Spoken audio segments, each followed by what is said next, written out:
A tornado has been confirmed by trained weather spotters. The following impacts are expected. Flying debris will be dangerous to those caught without shelter. Mobile homes will be damaged or destroyed.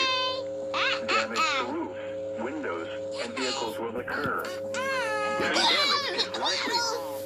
The tornado will be near Rock Creek Lake around 6:10 p.m.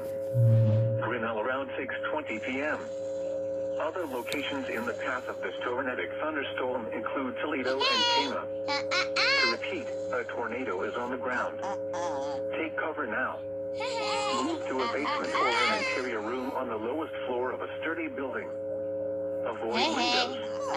If you are outdoors, in a mobile home, or in a vehicle, move to the closest substantial shelter and protect yourself from flying debris.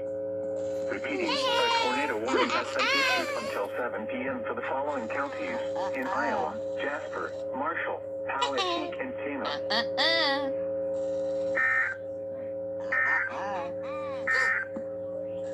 A tornado